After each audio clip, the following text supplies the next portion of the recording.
Wait. All right, Jose, thanks for the introduction, and thanks everyone in the organization committee to organize this great conference. I start looking into the deep learning for a while, and then really start work on that more concretely, more recently. I find this is very exciting topic, and there are many potentials, particularly for the genomic data. So today I'm going to talk about this biologically informed neural network for single-cell RNA-seq data. Here is an outline. So I start with some introduction about gene annotation graph neural network, and then talk about the method part. It's mainly a graph neural network approach, try to exploit the gene annotation information when we analyze the single-cell RNA-seq data. And then the result part, we have this is really a very much ongoing work. So we're still looking into the detail. We have analyzed a few data sets, like a couple COVID-19 data sets. So I'll talk about some of those results. And feel free to interrupt me if you have any questions, or we can also discuss at the end of the talk. I think many of you already know this very well. I will try to go briefly here, the motivation. The deep learning, we know, is very effective approach to learn the low-dimensional representation from single-cell RNA-seq data. So when we look at single-cell RNA-seq data, each cell is kind of a point in a high-dimensional space, right? The dimension is the number of genes we measure. So it could be 10,000, 5,000. And we want to find a low-dimensional representation for each cell. So you can do a PCA, and it's quite often it can work okay. And then the deep learning method, they at least many of those work in this area try to find a low dimensional space, and which is often reflect the underlying cell types in the single cell data. So like earlier work, DCA and SCVI, and those are very powerful and a very pioneering way to look at the neural network in single-cell RNA-seq data. And then the deep learning model can also be trained with the transfer learning. So the part of transfer learning also make the deep learning more popular and more useful. For example, CyberX by Jing Shu and Nancy, who are also participating in this conference, they have done this transfer learning using the deep learning. So my motivation here can be consider one way is to when I start look at this question, I'm thinking compare an image versus a cell. And then the reason is we know deep learning, particular convolutional neural network, is really successful in imaging data. So we look at the image, what they are. They are a collection of pixels, and each pixel itself is not really interpretable. You have to put them together. You need to consider each pixel and its neighborhood to interpret the image. And the reason that convolutional neural network is very successful on imaging data is because some particular property of imaging data, including this shift invariance. So basically, if I want to say whether the image has a cat or not, I can flip the image, I can put the cat anywhere in the image. So it doesn't change the conclusion, doesn't change the label. And then the local connectivity, basically the pixel connected with each other. So you need to look at the local connectivity. The compositionality means the image, they have like the structure, you have very basic structure, a line, a curve, a corner, and then put them together, become a higher level, more meaningful image. So that's why the convolutional neural network is successful for imaging data. And then if we look at a cell in terms of single-cell RNA-seq data, then we think about a cell is a collection of genes. So somehow we can make a connection between, like, compare pixel versus a gene. And then each gene is interpretable. Okay, it's not like pixel. I mean, the pixel is kind of exchangeable because it doesn't matter, where the cat is in the image, but the gene is not. Each gene has their own meaning. It's not exchangeable. So there's no shift invariance, but there's some level of local connectivity and compositionality. like the local connectivity, you can think about a Jun-Jun connection. So they have some functional annotation to give us that. And the compositionality is like the gene can be become function group, right? A pathway of gene set. And then so a meaningful question asked when you look at this is how do you define the local? So that's where I talk about the gene annotation.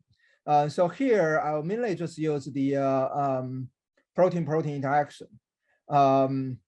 I think we have a nice talk yesterday by Joseph, talk about deep learning to infer the protein-protein interaction. So here I'm now using there, just using the known annotation, like I got the annotation from BioGrade to look at the protein-protein interaction and then to define Jun-Jun interaction. And then here the plot is just an example of protein-protein interaction for schizophrenia. So it's pretty complicated, and then we know it's informative, and then we also know it's very noisy, particularly when you think about a particular system at particular tissue, particular stage, manual annotation may not be accurate. So we want to keep that in mind when we try to use such information.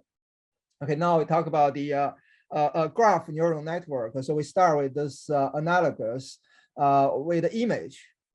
In fact, the convolutional layer can be considered as a special case of graph neural network. Basically, when you have a convolutional layer, you apply the same operation to all positions. On the left, you can consider this is like an image, and then each node or each point here is a pixel. So when we look at one pixel, we look at its neighborhood. So basically, the convolution filter, for example, a 3x3 filter, basically look at the neighborhood of each pixel. So it does a weighted summation of all pixels in a region, and the weights are shared across regions. So that's the convolutional layer for image. And then when you look at the graph, this is like graph. So there are several challenges. First, the neighborhood are different from node to node, right? So one node may have 4 neighbors, and the other node may have 1 neighbors, and the size of neighborhood are different. And then those neighborhood, they don't match, right? For image, you can do the same operation across all sliding windows, all pixels. And then because the neighborhood has the like kind of consistent interpretation. And then for the graph, it's not clear, how do I match the neighborhood of one node to the neighborhood of another node? And particularly when we talk about the Jun-Jun network, and the nodes are also different. So what we do, I mean, the graph neural network, a particular popular part is graph convolutional neural network. So it kind of apply the convolution operation for the graph. So what it does is 2 steps. First, aggregation of neighborhood. So you want to use the graph information. So you kind of want to smooth the data. So now if you want to put this in a concrete example, you can think about, we talk about graph Jun-Jun network. And then each gene has a data, like attributes. So that's the data, gene expression, say thousands of cells. So you want to do the aggregation of neighborhood. So basically for each gene, I may kind of smooth the gene expression data of this gene's expression and then all of its neighbors' expression. And then you want to learn the representation of each node based on its attributes. So we have somewhat similar to the imaging or deep learning typical problem, like for each gene, now we have thousands of cells. So each gene is a point in high dimensional space. And then we want to reduce that data. We want to reduce the data from all those cells into some low dimensional representation. So the aggregation part is predetermined. So as we mentioned, the neighborhood are different, the size and the meaning are different.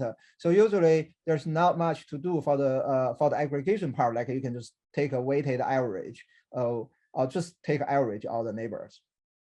You can put a higher weight on the node itself, and then put the lower weights on the neighbors. And then the convolutional part is to learn the representation. So here is a very simple formula. So you have HT as the hidden nodes in the T's layer. HT minus 1 is the hidden nodes of the data in the T minus layer. and the W is the weight. So that is shared across nodes. So think about you have, say, 5,000 cells, and then you want to do a reduction of those cells. Suppose your reduction is 5 cell types of those 5,000 cells. So you can do that reduction. You can take a weighted average of all the cells within one cell type. So that's the W. That defines how do you transfer the high dimensional data to low dimension. And then you do the same thing for all the nodes in the graph. And then you can introduce the nonlinearity by adding the F function. So that's where the neural network is more powerful to introduce the nonlinear transformation.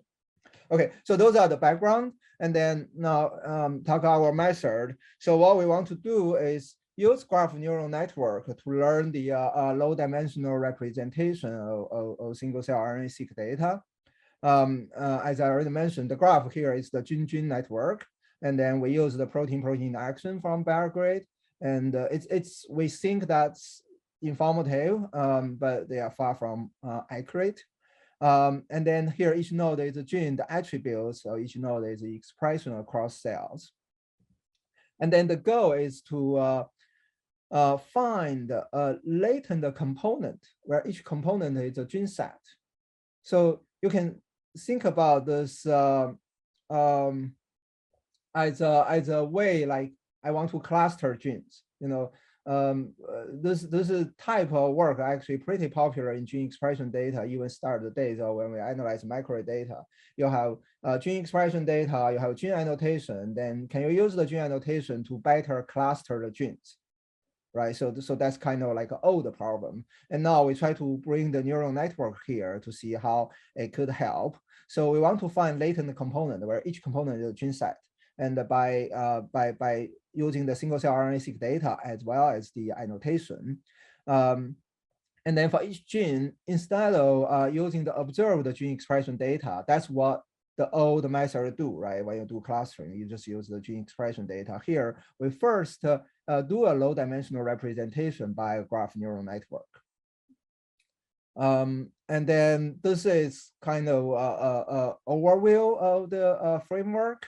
So here, start with the upper left corner, we have this gene cell matrix. So you have the gene expression data. That's typical. You have a matrix. Each row is a gene. Each column is a cell.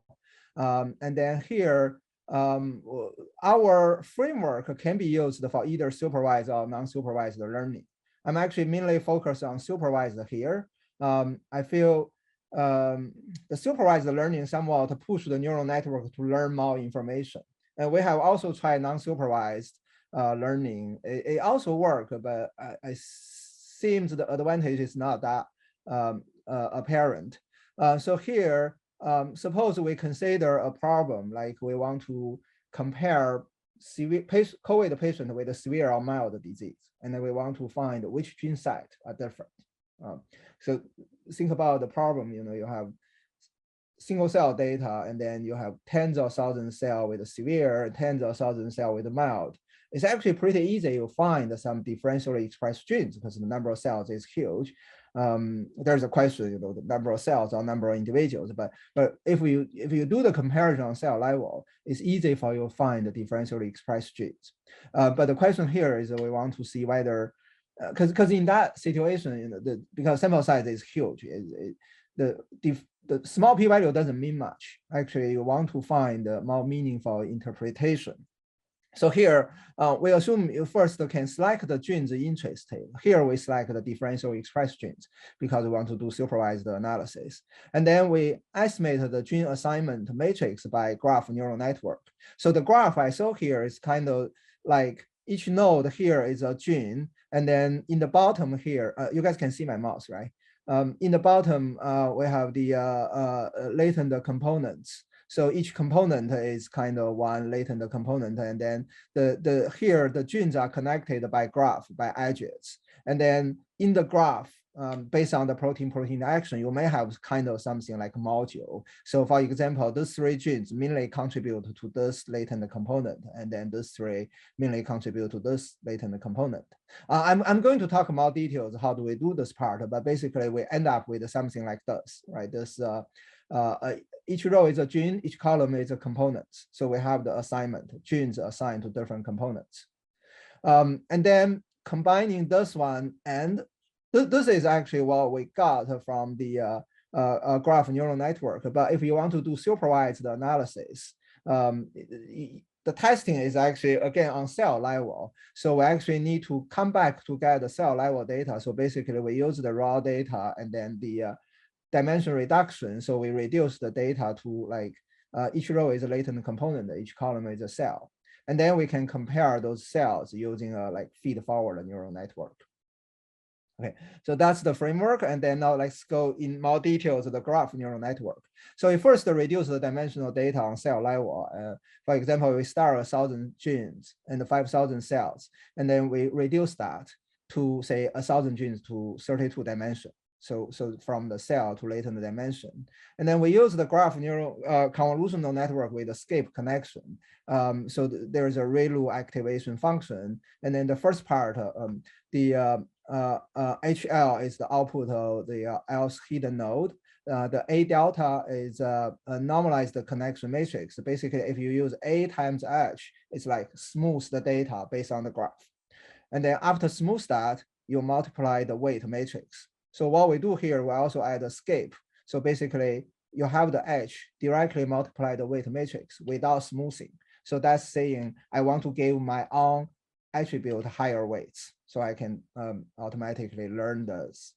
And then the next step is the pooling, called the graph pooling. Basically, now we want to get the latent components, so we can have basically learn an assignment matrix, say 1,000 times 20 to assign genes to the 20 components.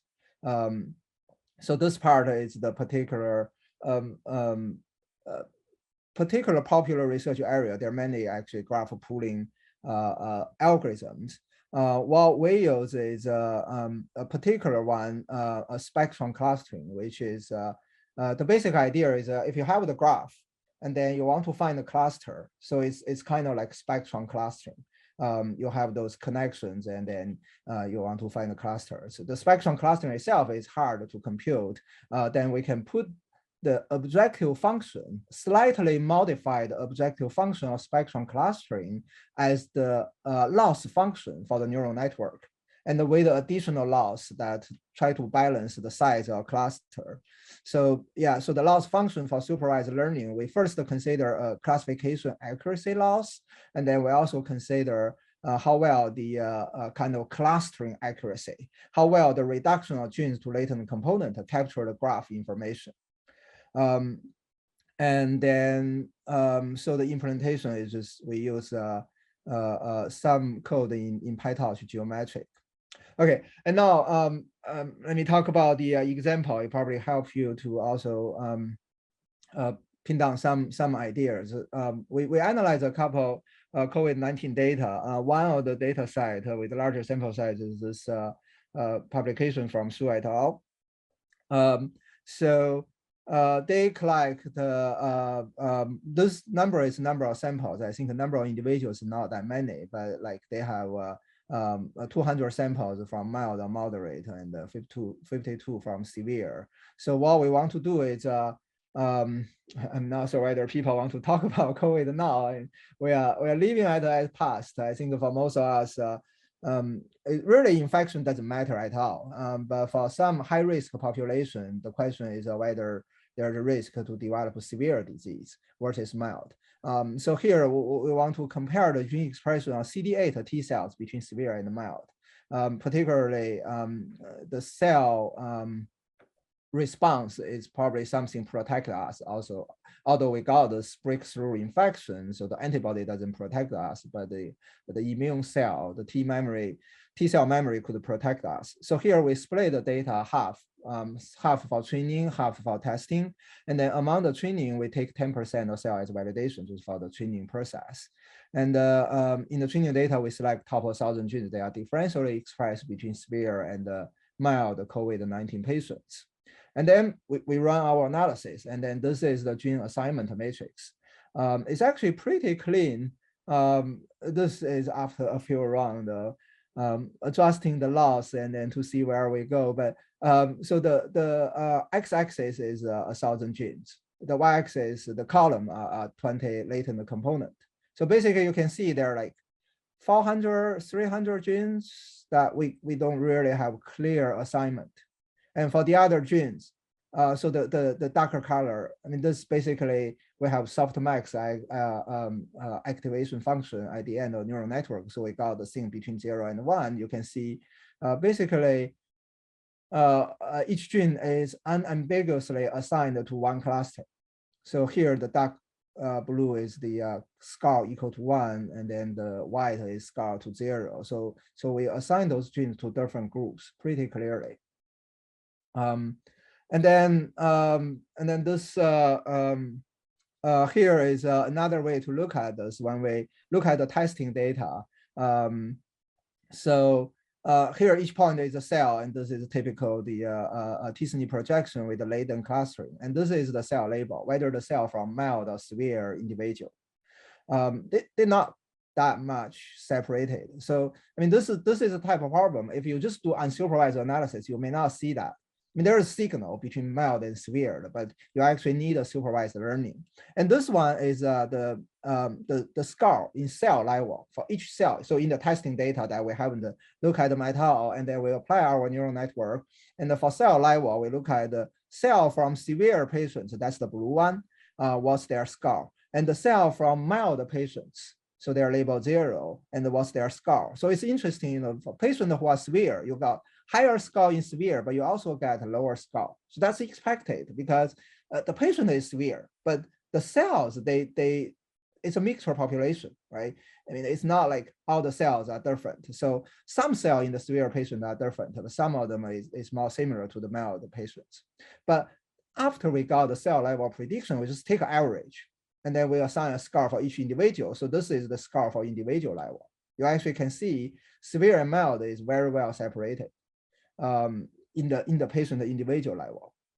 Okay, I think I'll wrap up very soon. So just some discussion. So since I'm talking about the biological informed neural network, this is actually a topic that has been studied by many groups like DCell, PNet, XAMAP. And their approach is more, I got this annotation. So I use the annotation to decide what's the structure of my neural network.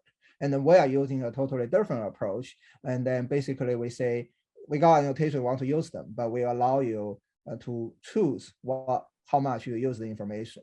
Okay, I'll skip that. And then this is really just work with me and one student who is just master student, and Zhe Xiao, who is going to start his PhD in Berkeley actually very soon, but has done a tremendous amount of work on this. I'll stop here. Thank you. Thank you. Wei, thank you so much. It's really nice talk. Interesting. There are a couple of questions. Michael Hoffman, you want to ask something? I saw. So Michael is asking how many samples, I don't know, on the real data or what? Yeah, on the CD8 T cell data. Yeah, because I remember the sample in terms of the sample they collect 2 samples in each time point for one individual. So it's about half. I would say it's about 100 to 150 individuals. I forgot the exact number, and then we split them in half. Let's say 120, we split them in half. 60 individuals, all the cell in the 60 individuals as training, and then the other 60 individuals are testing. Any other question? I think people, you can just you don't need to use a chat. You can just ask. Yeah, I see. Amin has a question on how sensitive the performance in the choice of the network. Yes, the reason I'm asking this question, by the way, great talk, is that sometimes, as you mentioned, these networks are quite noisy and you know, also missing values. I was wondering, especially like the gene networks like BioGrid, did you try like other networks, let's say string or DIP, to see, you know, whether this is uniquely useful? There is a signal in BioGrid, or like where the performance basically comes from? Is it really the signal in the network, or it's maybe a regularization effect that it has in improving the performance? Yeah, it's a great question. So we try actually different annotations. The first, we tried this protein-protein interaction at the early stage. We also try just gene ontology. Like given the gene ontology, you actually can calculate the similarity of two genes, and then you can put a threshold and got the graph. So it doesn't help that much, and then it makes the procedure more complicated. So we just use the protein-protein interaction. And then does it help? I think it does. We try to train this without the network. It has been well. We have trained different versions. The performance is either slightly worse or very similar, but I think the advantage here is also make the gene site more interpretable, because later when you look at the gene site, I don't have time to go through that. So you kind of force similar genes together. So that's part of all the interpretability. And then we also try to change our loss function. Like our loss function has supervised loss, and then we can just unsupervised loss, like which emphasize on the annotation. Remove the unsupervised part, performance slightly worse. So the unsupervised loss also help try to encourage you find the things that align with the annotation.